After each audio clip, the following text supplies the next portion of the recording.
गुरु मेरी पूजा गुरु गोविंद।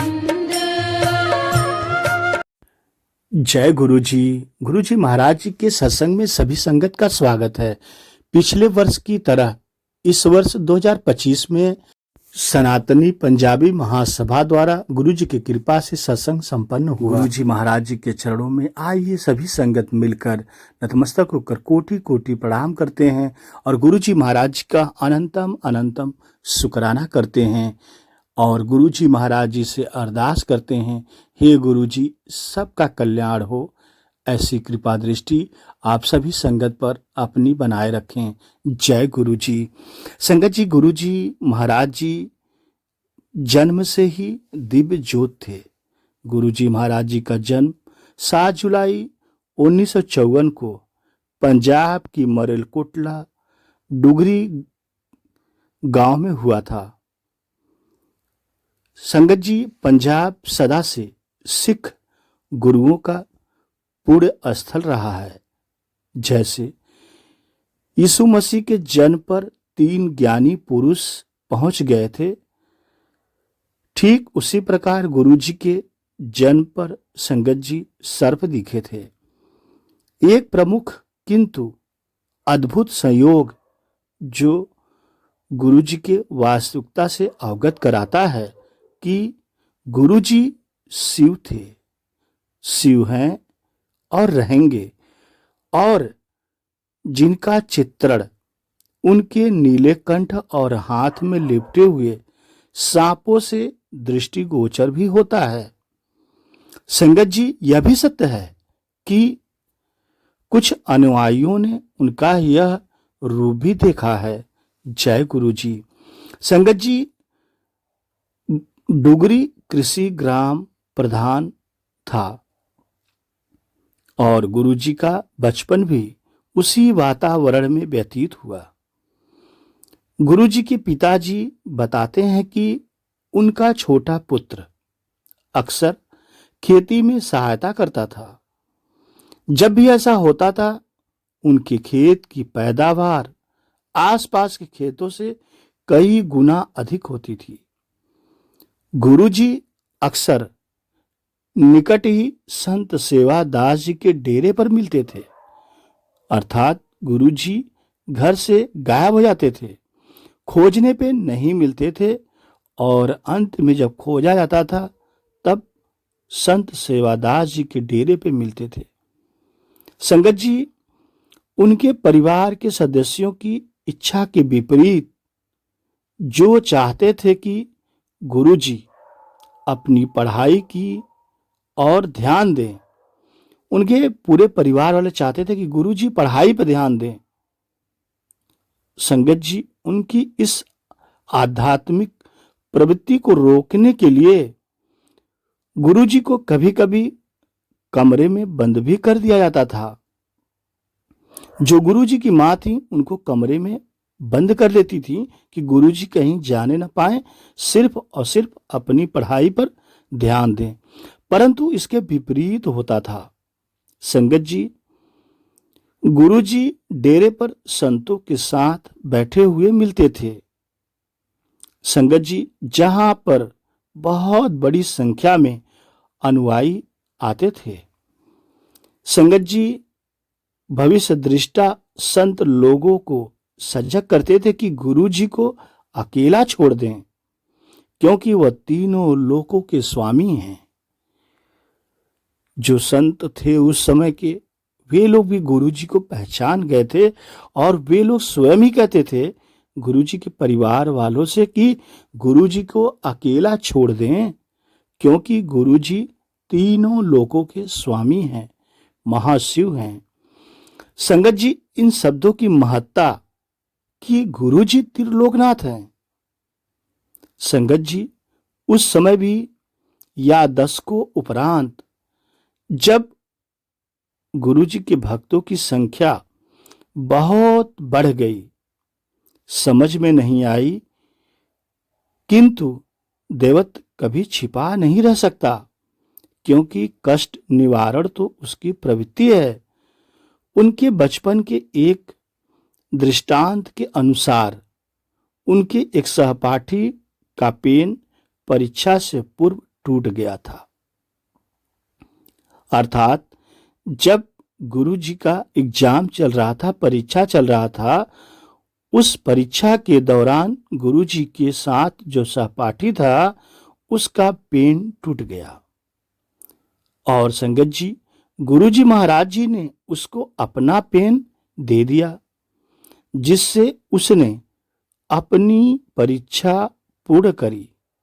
और संगत जी, गुरुजी ने उस टूटे पेन से सफलतापूर्वक अपने उत्तर लिखे। यह गुरुजी कक्षा के विद्यार्थियों के लिए कोई महत्वपूर्ण घटना नहीं थी। गुरुजी के लिए ऐसे अनेकों घटना गुरुजी के साथ घटती थी। संगत जी, उनके अनुसार गुरुजी को परीक्षाओं में आने वाले प्रश्न पहले से ही पता होते थे। संगत जी, गुरुजी के अध्यापक शिष्य की कक्षा से अचानक थोड़ी देर के लिए अंतर्ध्यान हो जाने की घटनाओं से सदा विस्मित रहते थे। संगत जी, गुरुजी अपने पिता की इच्छा पूर्ति के लिए पढ़ते रहे। गुरुजी का मन पढ़ाई में नहीं लगता था, लेकिन अपने पिताजी की इच्छा के लिए गुरुजी पढ़ते रहे, जो अन्य समान अभिभावकों के समान चाहते थे कि उनका पुत्र एमए की उपाधि प्राप्त कर ले। और संगत जी, ठीक वैसा ही हुआ। गुरुजी महाराज जी ने अंग्रेजी और अर्थशास्त्र में 2 उपाधियां प्राप्त करी। गुरुजी महाराज जी को अंग्रेजी फर्राटेदार बोलने आती थी और अर्थशास्त्र में गुरुजी महाराज जी बहुत तेज थे पढ़ने में। संगत जी, कुछ समय के उपरांत गुरुजी ने इस संसार में अपनी आध्यात्मिक यात्रा के लिए अपना घर द्वार छोड़ दिया। वह अक्सर अपने किसी परिचित के घर पर प्रकट हो जाते थे, चले जाते थे। संगत जी, कुछ दिन वहां रहते थे और फिर दूसरी जगह चल पड़ते थे। संगत जी, कई दिनों के लिए गुरुजी महाराज जी लुप्त भी हो जाते थे। कहाँ गायब होते थे यह कोई नहीं जानता था, न ही कोई बता सकता था। संगत जी, गुरुजी के माता पिता समझ गए कि उनका पुत्र कोई साधारण पुरुष नहीं है। संगत जी, गुरुजी की मां अन्य भक्तों की भांति गुरुजी को गुरुजी के नाम से संबोधित करती थीं और उन्हें सत्संगों में अक्सर गुरुजी के पैर छूते हुए भी देखा जा सकता था। यदि कोई भक्त निडर होकर गुरुजी का नाम भी पूछ लेता था तो गुरुजी उसको एक छोटा किंतु अर्थसंगत उत्तर देते थे। संगत जी की उन महापुरुषों के कोई नाम नहीं होते, ऐसा गुरुजी कहते थे। संगत जी, इस कथन का अभिप्राय मात्र इतना होता था कि उनके व्यक्तित्व के समान स्वयं ब्रह्मा में भी समाहित हैं, दोनों एक ही हैं। नाम के लिए जिस भिन्नता की आवश्यकता होती है उसका लोप हो जाता है।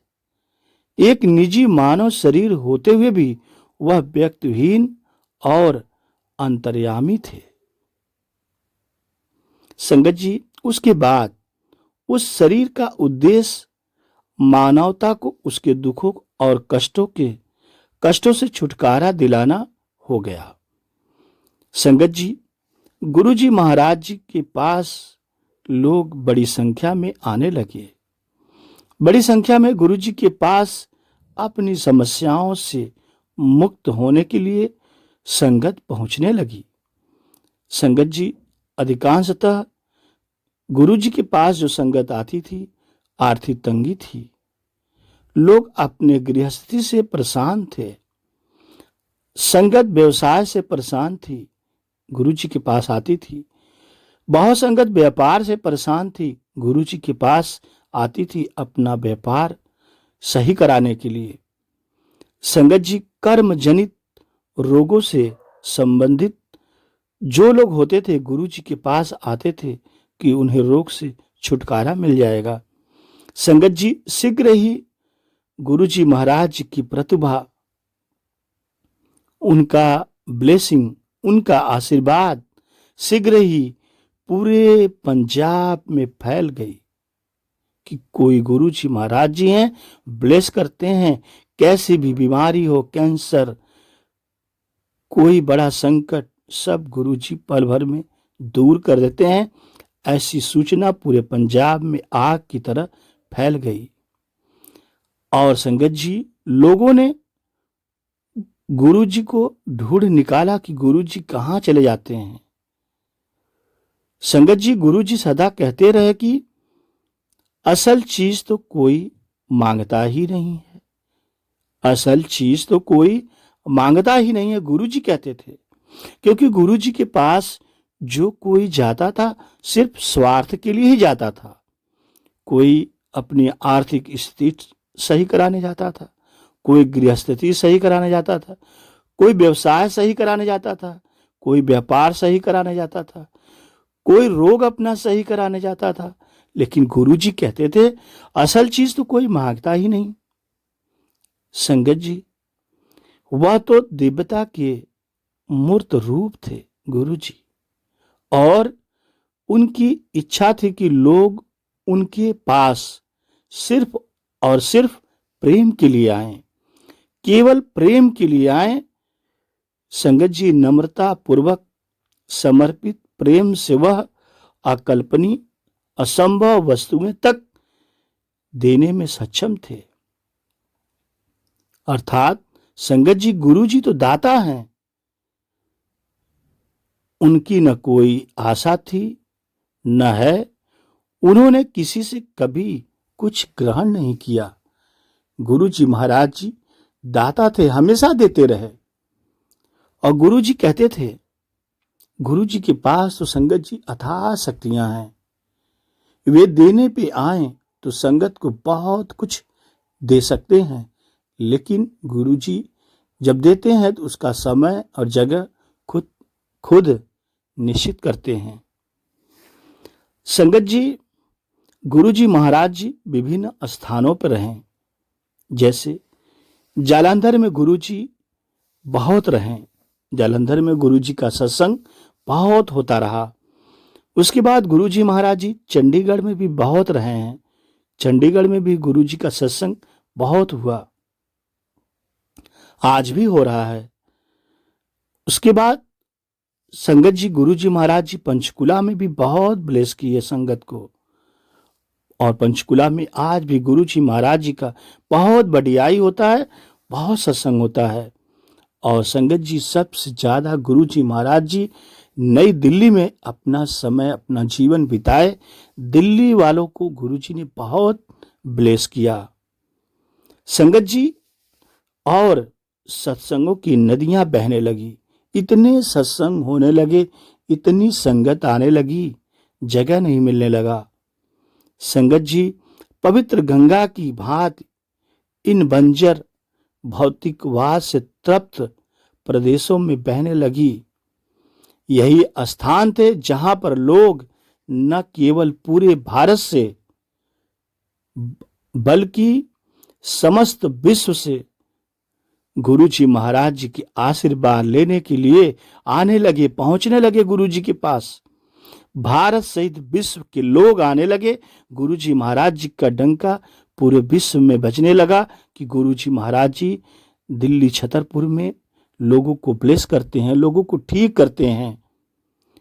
मान और रूप में गुरु जी महाशिव है, देखने में इंसान है लेकिन हैं साक्षात भोलेनाथ।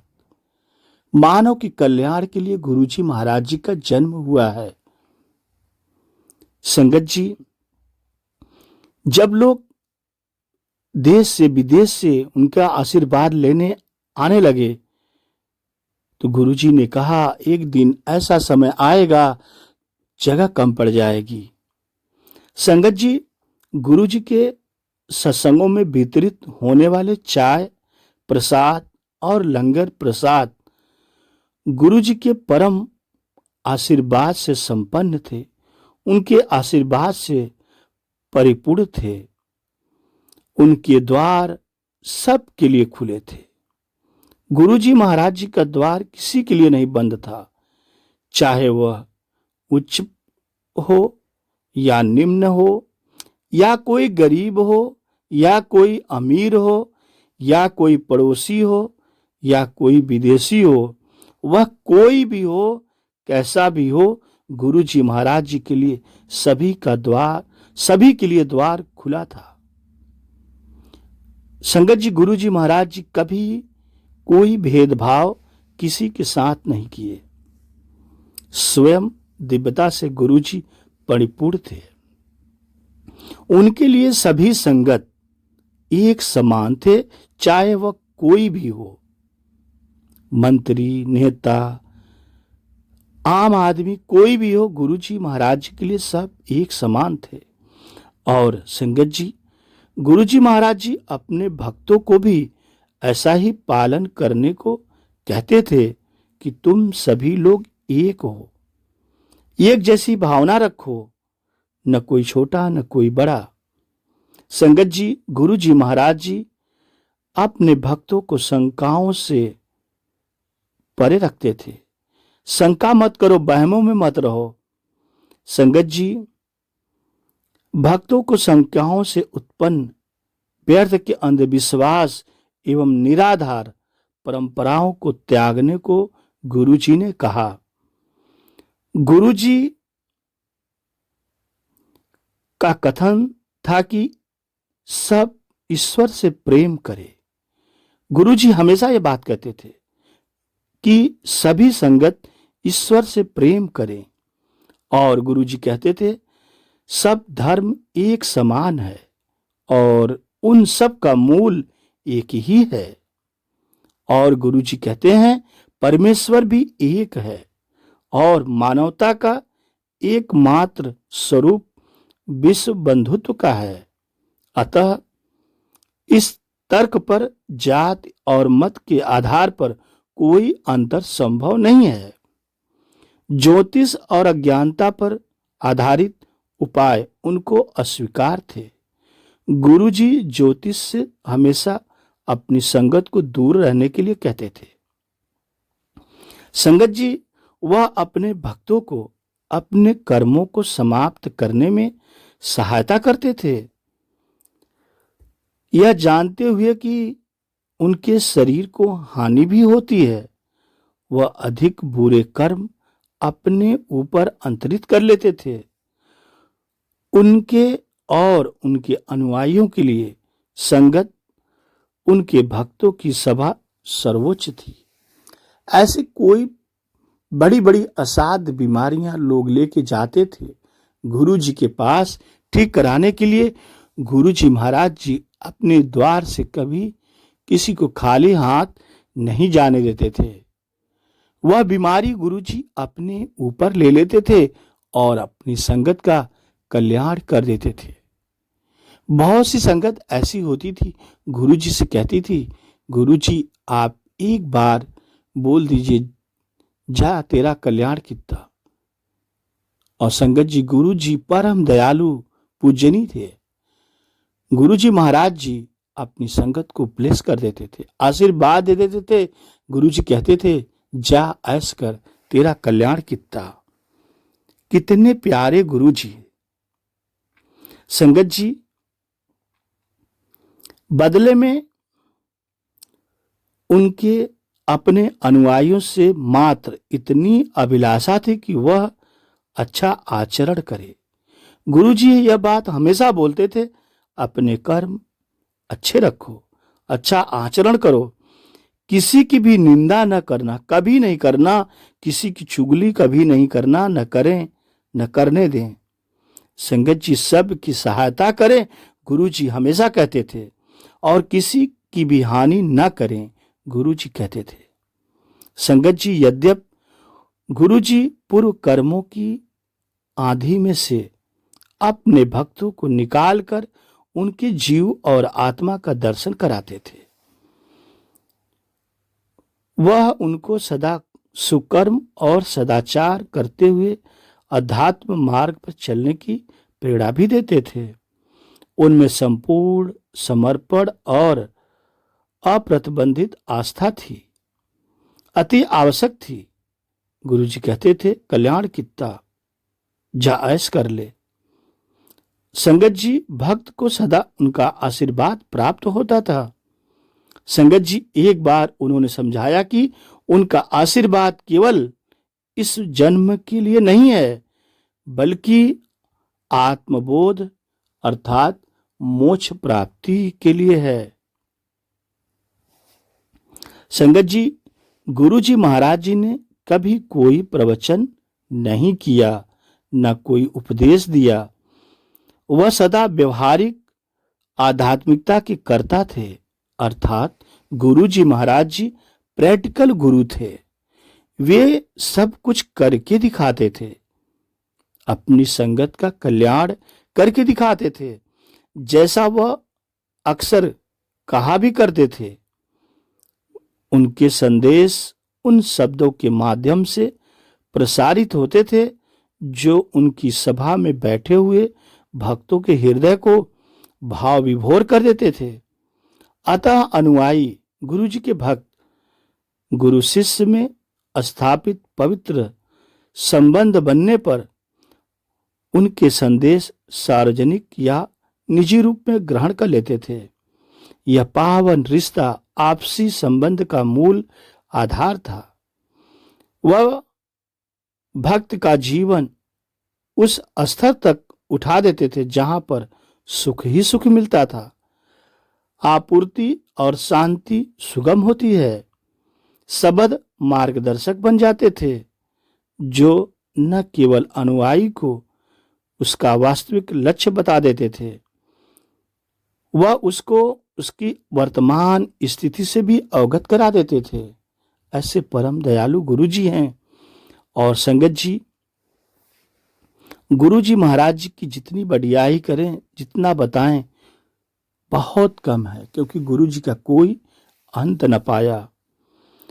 एक केवल विधाता ही अपने संतों के साथ आत्मी एवं अतरंग संबंध स्थापित करते हैं और उनके संत अपने आराध्य के साथ यद्यप लाखों गुरुजी से अवगत हैं, करोड़ों अवगत हैं, गुरुजी को जानते हैं, फिर भी हम उनके बारे में अत्यंत संगत जी कम ही जानते हैं।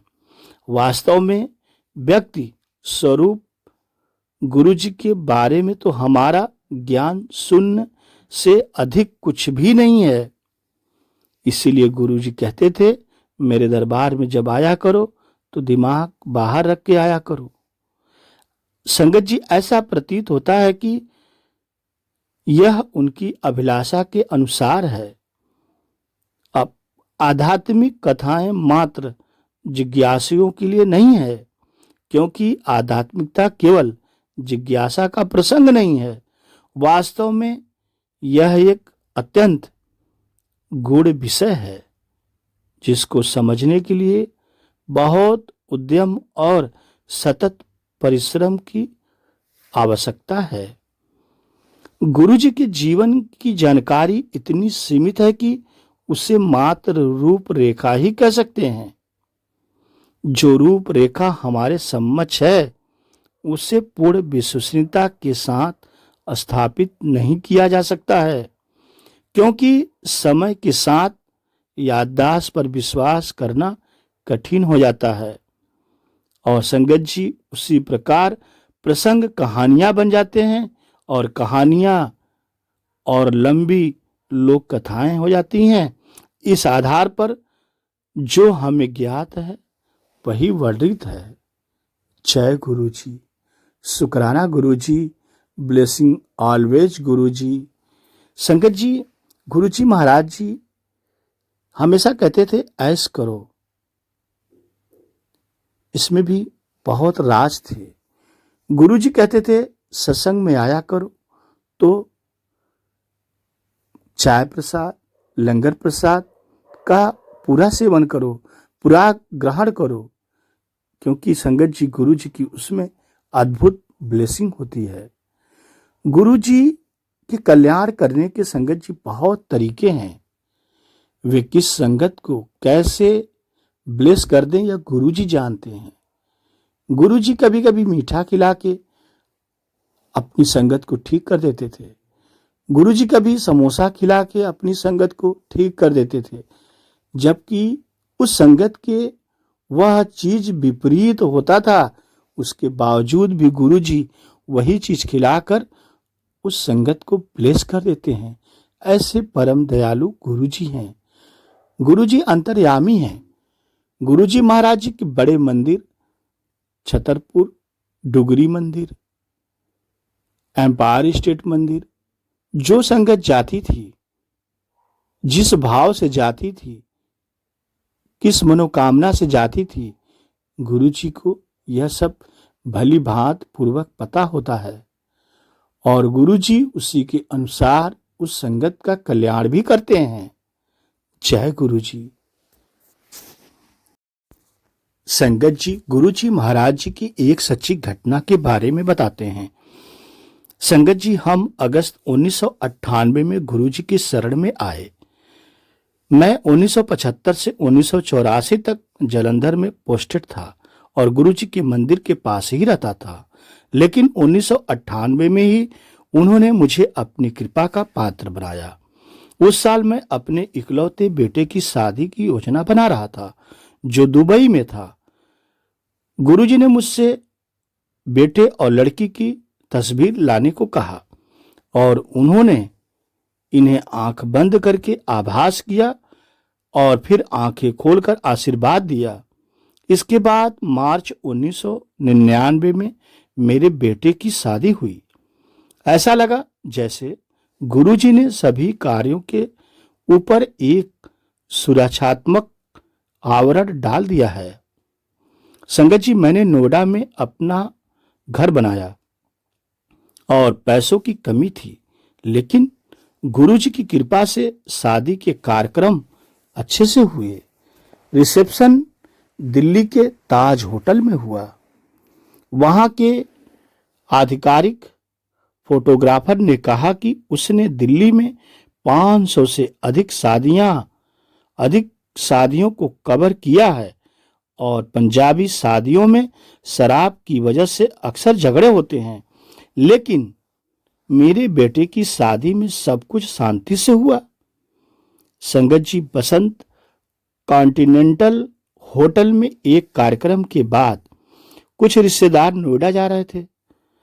जब उनका मिनी बस खराब हो गया, महिलाएं भारी ज्वेलरी पहने हुई थीं और आधी रात का समय था, लेकिन सभी सुरक्षित घर पहुंचे।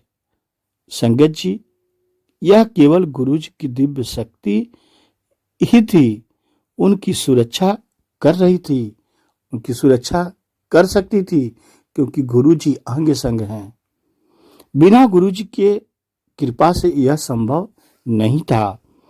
संगत जी, मेरा बेटा एक टेलीकॉम इंजीनियर है और दुबई में था, लेकिन वह वहां खुश नहीं था। मैं कभी कभी गुरु जी को इसके बारे में बताता था और वह कहते थे कि चिंता न कर। जनवरी 2000 में मेरा बेटा और उसकी पत्नी भारत आए।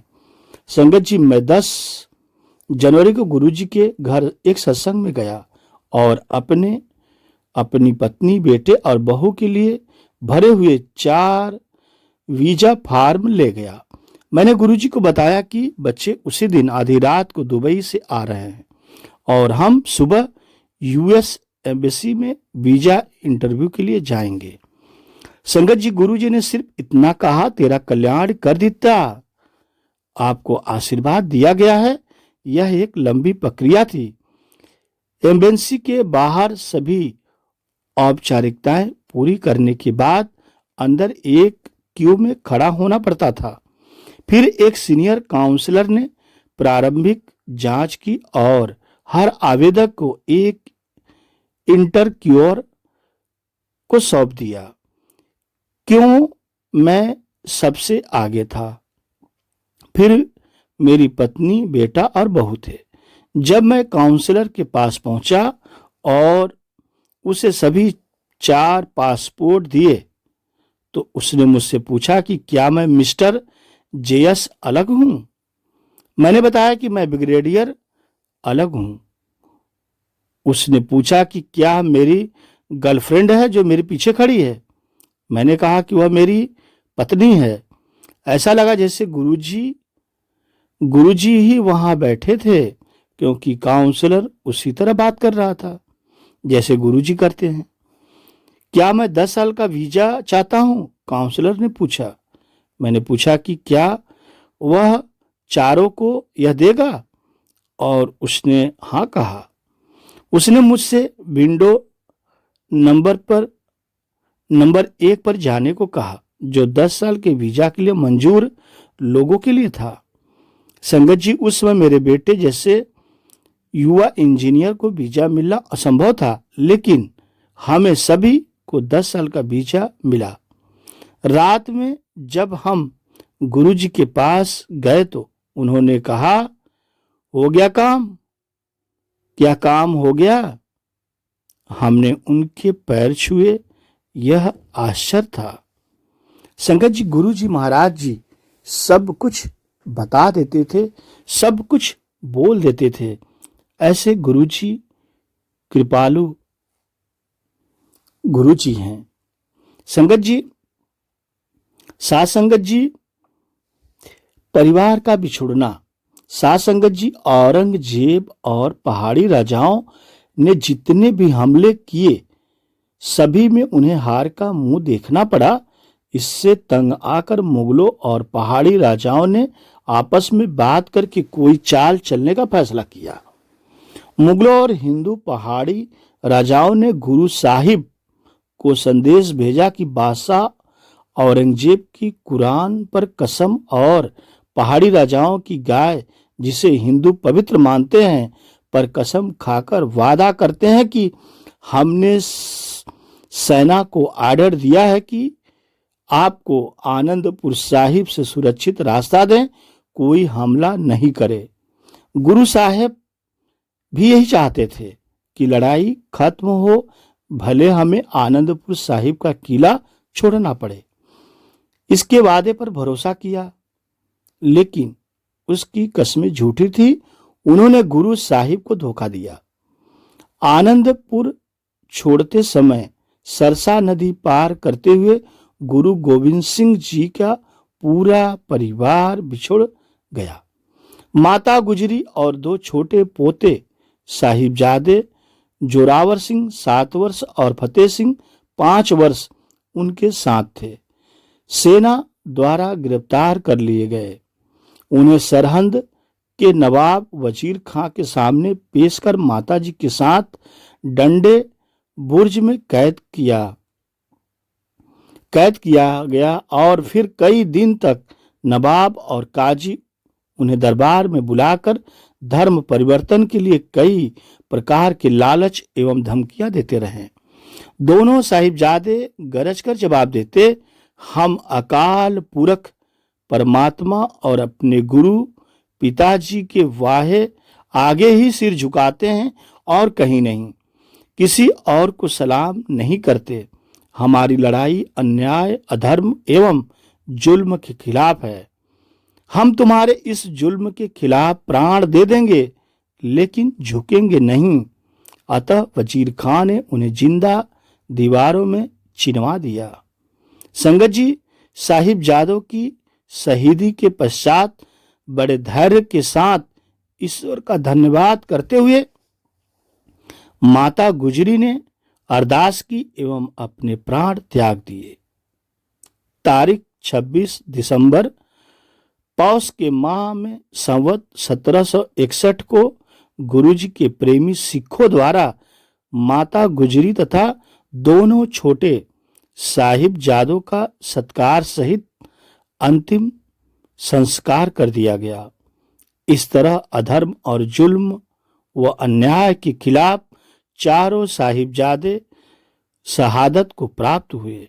उनके साहसिक बलिदान को सत सत प्रणाम करते हुए भारत सरकार द्वारा 2022 से इस दिन को आधिकारिक तौर पर वीर बाल दिवस के रूप में मनाने की घोषणा की गई है। गुरु गोविंद सिंह जी का जीवन मानवता व वीरता की मिसाल है। उन्होंने अपने मानवता के संदेश से सिख धर्मावलंबियों के साथ पूरे समाज को नई राह दिखाई। उनके अद्वितीय साहस, सत्य और सेवा के आदर्श युगों युगों तक प्रेरणा देते रहेंगे। संगत जी, आज की इतनी सेवा परवान कीजिए, प्यार से कहिए धन धन गुरु जी महाराज जी, भूल चूक माफ गुरु जी। संगत जी, साहिबजादा बाबा जुझार सिंह। साथ संगत जी, जब बाबा अजीत सिंह शहीद हुए तो गुरु साहिब ने भावनाओं और हिम्मत से भरा सत श्री अकाल का जयकारा लगाया। सत श्री अकाल का जयकारा लगाया। सर्वशक्तिमान को ऐसे बहादुर और नेक बेटे को आशीर्वाद देने के लिए जयकारे द्वारा धन्यवाद दिया गया। संगत जी, श्री गुरु गोविंद सिंह जी के दूसरे पुत्र बाबा जुझार सिंह का जन्म 1691 एक बहादुर युवा योद्धा थे। बाबा अजीत सिंह के शहीद होने की खबर फैल गई। अपने भाई की खबर सुनकर बाबा जुझार सिंह ने अब युद्ध के मैदान में लड़ने की इच्छा जताई। उन्होंने पिता गुरु साहिब से पूछा, प्यारे पिताजी, मुझे भी वही जाने की इजाजत दे जहां मेरा भाई गया है। यह मत कहना कि मैं बहुत छोटा हूं। मैं आपका बेटा हूं, मैं आपका सिंह, आपका शेर हूं। मैं आपके लायक साबित होऊंगा। मैं लड़ते हुए मरूंगा, होठों पर नाम सिमरन और दिल में गुरु को रख कर। संगत जी, गुरु साहिब ने बाबा जुझार सिंह को आशीर्वाद दिया और कहा, मैंने अपने पिता से धर्म, नेकी और न्याय के लिए अपनी जान देने को कहा था। आज जो मैंने अपने पिता से कहा था वही मैं तुमसे कहता हूं। बेटे, जाओ धर्म, नेकी और अन्याय के लिए अपनी जान देने। संगत जी, पिताश्री की आज्ञा पाकर बाबा जुझार सिंह चमकौर के युद्ध के मैदान में निडरता से युद्ध करते हुए अपने से कई गुना बड़ी मुगल सेना का सामना किया और मात्र 14 वर्ष की आयु में धर्म और न्याय के लिए सर्वोच्च बलिदान शहादत दिया। यह साबित करते हुए कि सिख धर्म के सिद्धांतों के लिए वे किसी भी भौतिक चीज से ऊपर थे और गुरु के निर्देशों का पालन करते हुए वीर गति को प्राप्त हुए। बाबा जुझार सिंह का जन्म आनंदपुर साहिब पंजाब में हुआ था। उनकी माता जीतो जी थे और पिता श्री गुरु गोविंद सिंह साहिब थे। बाबा जुझार सिंह के 2 छोटे भाई भी थे, बाबा जोरावर सिंह और बाबा फतेह सिंह। उनका विद्यांत पढ़ेंगे आगे। आज की इतनी सेवा। जय गुरु जी, शुक्राना गुरु जी। साथ संगत जी, आज अगर हम अपने आप को हिंदू कहने में गर्व महसूस करते हैं तो इसमें 4 साहिबजादों का भी योगदान है। उनके धर्म के प्रति दृढ़ता से मुगल शासकों के हौसले पस्त कर दिए थे, वरना मुगल बादशाह औरंगजेब ने जो रवैया अपनाया था वो अगर जारी रहता तो आज हम हिंदू नहीं मुस्लिम कहलाते। संगत जी, श्री गुरु तेग बहादुर साहिब जी शहीदी तथा गुरु गोविंद सिंह साहिब द्वारा संचालित खालसा फौज की लड़ाइयां, वीर बहादुर साहिबजादों का लड़ाई में शहीद होना, दीवार में चुनवा देना, परंतु धर्म के प्रति दृढ़ता से ही मुगल बादशाह और औरंगजेब के हौसले परस्त कर दिए थे। साहिबजादा अजीत सिंह गुरु गोविंद सिंह के 4 बेटों में सबसे बड़े थे। उनका जन्म 11 फरवरी 1687 को पांवटा साहिब में माता जीतो जी, जिन्हें माता सुंदरी के नाम से भी जाना जाता है, के घर हुआ था। अगले साल गुरु गोविंद सिंह परिवार के साथ आनंदपुर लौट आए, जहां अजीत सिंह का पालन पोषण सिख रीति रिवाजों के अनुसार हुआ। संगत जी, उन्हें धार्मिक ग्रंथ, दर्शन और इतिहास पढ़ाया गया और घुड़सवारी, तलवारबाजी, गतका और तीरंदाजी जैसे मार्शल आर्ट में प्रशिक्षण दिया गया। वह एक सुंदर, मजबूत, बुद्धिमान और लोगों के स्वाभाविक नेता के रूप में बड़े हुए। सन 1699 को खालसा की स्थापना के तुरंत बाद उनकी कुशलता की पहली परीक्षा हुई। पोठोहार उत्तर पश्चिम से पंजाब आ रहे सिखों के एक समूह संगत पर आनंदपुर से थोड़ी दूरी पर सतलुज नदी के पार नूर के रंगड़ों के रास्ते में हमला किया और लूट लिया। गुरु गोविंद सिंह जी ने साहिबजादा अजीत सिंह को, जो उस समय मुश्किल से 12 साल के थे, उस गांव में हस्तक्षेप करने और संगत की रक्षा के लिए भेजा। अजीत सिंह 100 सिखों के साथ 23 मई 1699 को वहां पहुंचे, रंगड़ों को सजा दी और लूटी हुई संपत्ति बरामद की। इस सफल मिशन के बाद अगले साल उन्हें एक और कठिन काम सौंपा गया। जय गुरु जी, धन धन गुरु जी महाराज जी। गुरु जी महाराज जी की प्यारी प्यारी संगत जी, भक्ति में भटकाव का कारण जब तक कनेक्शन नहीं, करंट नहीं। अर्थात एक बार एक युवा जो भीतर से बहुत सच्चा था, गुरु जी महाराज जी के पास पहुंचा। सच्चाई वाले लोग ही अपने मन की परतें खोल पाते हैं, वरना अधिकांश लोग तो। युवक बोला, गुरु जी मैं मंदिर जाता हूँ, पूजा करता हूँ, पर मेरा मन हमेशा इधर उधर भटकता रहता है। जल्दी से पूजा करके निकल लेता हूँ। अगर कभी किसी पूजा में सम्मिलित होना पड़े तो एक एक मिनट भी भारी लगता है। कभी कभी पूजा के दौरान थोड़ी शांति मिल भी जाए तो पूजा के बाद फिर वही बेचैनी, वही खालीपन, कोई आनंद नहीं। ऐसा क्यों? संगत जी, उसके बाद गुरु जी मुस्कुराए और बहुत गहरा उत्तर दिया, क्योंकि तुम्हारा कनेक्शन भगवान से जुड़ता ही नहीं। गुरु जी बोले, इसलिए करंट नहीं मिलता। गुरु जी बोले, अगर करंट मिलता तो तुम्हारा वहां से उठने का मन होता ही नहीं। संगत जी, फिर गुरु जी ने आगे कहा, जैसे घर में उपकरण तभी चलते हैं जब उन्हें करंट मिलता है। करंट पाने के लिए तार प्लग में लगाते हैं, लेकिन सिर्फ तार लगाने से काम नहीं चलता, क्योंकि तार के ऊपर की प्लास्टिक कोडिंग करंट को रोक लेती है। संगत जी, जब तक वह कोटिंग हटेगी नहीं, नंगा तार पावर से जुड़ेगा नहीं, करंट आएगा ही नहीं।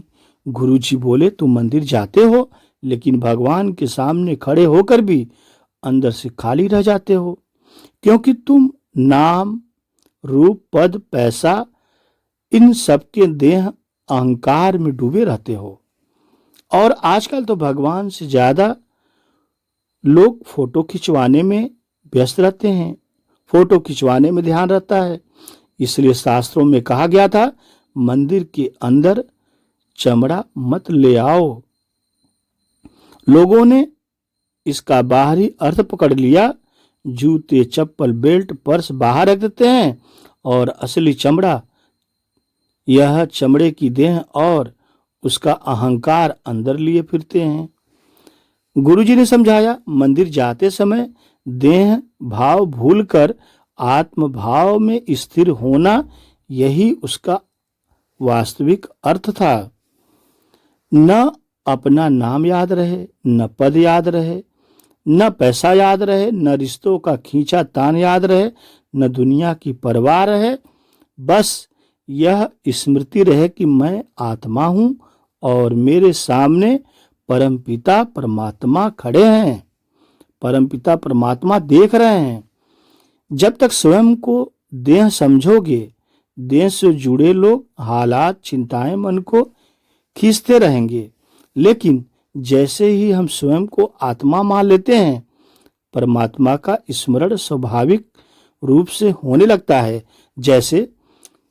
जैसे ही कनेक्शन जुड़ता है, कुछ मांगने की जरूरत नहीं पड़ती, क्योंकि ईश्वर करंट अपने आप मिलने लगता है। शांति, प्रेम, आनंद, शक्ति ये प्रार्थना से नहीं, जुड़ने से मिलते हैं। संगत जी, पूजा का आनंद मंत्रों में नहीं है, मन की स्थिति में छिपा है। जब मन देह भाव में होता है, पूजा केवल एक कर्मकांड बन जाती है। मन भटकता है, समय भारी लगता है और शांति टिकती नहीं। पर जब आत्मभाव में स्थिर होकर परमात्मा से कनेक्शन जुड़ता है, तो वही पूजा गहरा अनुभव बन जाती है। कनेक्शन जुड़ते ही करंट मिलने लगता है और परमात्मा के दरबार में कोई खाली हाथ नहीं लौटता। संगत जी, गुरु जी महाराज जी के दर पे जो आया, गुरु जी महाराज जी ने उसकी हर मनोकामना पूर्ण की। जो संगत जिस मनोकामना से आई, कोई झोली भरने के लिए आया, कोई आर्थिक तंगी दूर करने के लिए आया, कोई अपनी बीमारी को दूर कराने के लिए आया, जिसकी जैसी मनोभावना थी, गुरुजी ने उसका वैसे ही कल्याण किया। गुरुजी कभी किसी को खाली हाथ नहीं लौटाए, क्योंकि वो इतने दयालु हैं, अपनी संगत से बेहद प्यार करते हैं। जब देने पे आते हैं तो गुरुजी बहुत कुछ लुटा देते हैं। और गुरुजी इसीलिए हमेशा कहते थे कि मैं तो प्रेम का भूखा हूं, मुझसे प्रेम करके देखो। संगत जी, गुरुजी प्रेम के भूखे हैं, प्रेम मांगते हैं। गुरुजी से प्रेम करो, सच्चा प्रेम करो। जय गुरुजी, शुक्राना गुरुजी, भूल चूक माफ गुरुजी, अनंतम अनंतम शुक्राना गुरुजी, लव यू गुरुजी महाराज जी। ऐसे ही सभी संगत का गुरुजी महाराज जी आप कल्याण करें। जय गुरुजी। संगत जी, इस सत्संग को दूसरे संगत को भी शेयर कीजिए, जिससे गुरुजी की बढ़ियाई, गुरुजी का यह प्यारा सत्संग, गुरुजी का जीवन सभी संगत सुन सके। सभी ग्रुपों में शेयर कीजिए, सभी संगत को शेयर कीजिए। जय गुरुजी। यह सेवा रुकनी नहीं चाहिए संगत जी। जय गुरुजी। भूल चूक संगत जी माफ करिएगा, गुरुजी आप भी माफ करें। आज के सत्संग के लिए इतना ही संगत जी। अगले सत्संग में फिर मिलते हैं, तब तक के लिए जय गुरुजी, शुक्राना गुरुजी, वाह वाह गुरुजी, धन धन गुरुजी, लव यू गुरुजी। ओम नमः शिवाय। शिव जी सदा सहाय। ओम नमः शिवाय। गुरुजी सदा सहाय। यह गुरुजी का प्यारा ब्लेसिंग डिवाइन अद्भुत सत्संग, विशाल सत्संग लखनऊ के सनातनी पंजाबी महासभा द्वारा संपन्न कराया गया। गुरुजी महाराज जी सनातनी पंजाबी महासभा के सभी परिवार को ब्लेस करें।